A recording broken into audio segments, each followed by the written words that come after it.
ममता बनर्जी के लिए ऐसा लग रहा है कि दुर्दिन की शुरुआत 4 मई 2026 को शुरू हो गई।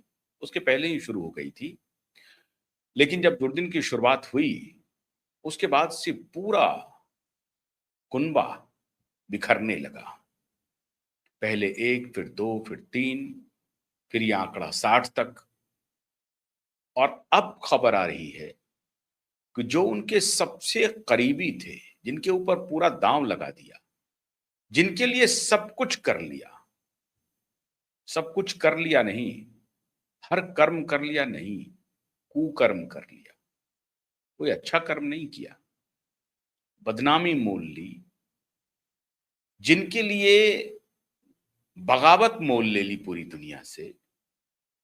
एक व्यक्ति 4-4 पद, मेयर भी हैं, विधायक भी हैं, मंत्री भी हैं, काउंसलर भी हैं, इस तरह का तोहमत लिया, वो भी साथ छोड़ गया। वो व्यक्ति जो कल तक छुप छुप करके वार कर रहे थे, सामने आते नहीं थे, साफ छुपते भी नहीं थे। तो जो साफ छुपते नहीं थे और पूरी तरह से खुलकर सामने आते भी नहीं थे, वो भी ऐसा संकेत देने लगे कि ठीक है, अब हम छुपेंगे ज्यादा दिन तक नहीं, अब हम सामने आ जाएंगे। और कुछ जो बिल्कुल छुपे हुए थे, पर्दे के पीछे थे, वो भी सामने आ गए। 3 ऐसी शख्सियत जिन्होंने आखिरी समय में ऐसा लगता है कि खंजर को पूरी तरह से उसको चमकाया गया, उसके धार को तेज किया गया और फिर पीठ में छुरा घोंपा। 3 शख्सियत हैं, मिस्टर फिरहाद हाकिम जी, नैना बनर्जी और कुणाल घोष। कुणाल घोष तो जब कभी कभी कैमरे पर आकर के बोलते थे, इसका जवाब बनर्जी को देना चाहिए, अभिषेक बनर्जी को देना चाहिए। जहांगीर ने जब अपना नाम वापस लिया, कहा कि अब हम पाल्टा के चुनाव से खुद को अलग कर रहे हैं, तो कुणाल घोष ने कहा कि इसका जवाब मैं नहीं दे सकता हूं, इसका जवाब तो श्रीमान अभिषेक बनर्जी देंगे। कटाक्ष था, व्यंग था, पूरी तरह से व्यंग था कि मैं इसका जवाब नहीं दे पाऊंगा। इसके जवाब के लिए जो सक्षम व्यक्ति हैं वो है श्रीमान अभिषेक बनर्जी। व्यंग्यात्मक लहजे में कह रहे थे और पीड़ित भी थे, पीड़ा भी अंदर में थी। अभी खाली संदीपन साहा या ऋतव्रत बनर्जी बंदोपाध्याय यही केवल नहीं थे बागी। उन्होंने तो अपने साथ 60 को बागी बना लिया, लेकिन ये 3 और आंकड़ा जोड़ लीजिए आप।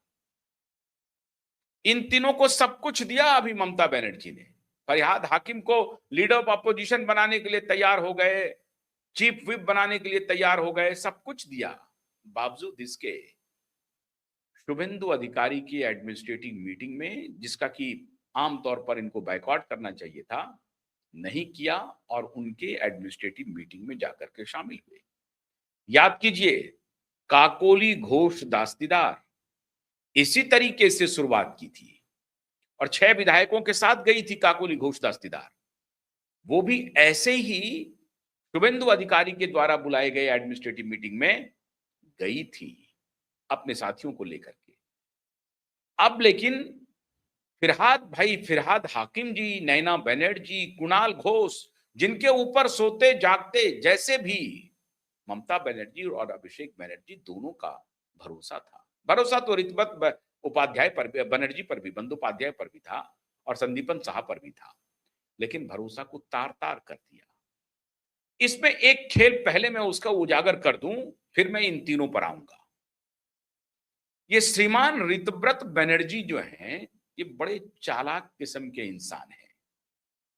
और जब भारतीय जनता पार्टी को लगा कि इस पूरे अध्याय को लिखने का काम श्रीमान ऋतव्रत बनर्जी कर रहे हैं और उनके पीछे पीछे संदीपन साहा कर रहे हैं, तो भारतीय जनता पार्टी ने अपना जो समर्थन का जो बिगुल था उसको थोड़ा सा बजाना बंद कर दिया और चुप्पी लगा ली। क्यों? भारतीय जनता पार्टी अलर्ट है। जैसे ही ऋतव्रत बनर्जी का नाम आया, बीजेपी चौकन्ना हो गई। ऋतव्रत बनर्जी का इतिहास बहुत अच्छा नहीं है। अच्छा किस सेंस में नहीं है? धोखा देने के मामले में। ऋतव्रत बनर्जी ने अपने जीवन की शुरुआत स्टूडेंट फेडरेशन ऑफ इंडिया से की, एसएफआई से की। अंग्रेजी के पोस्ट ग्रेजुएट हैं, सर आशुतोष कॉलेज से उन्होंने ग्रेजुएशन किया, अंग्रेजी के पोस्ट ग्रेजुएट हैं। उसके बाद वो स्टूडेंट पॉलिटिक्स में आए, एसएफआई में आए और फिर अपने को एलिवेट किया, बल्कि एजुकेट किया।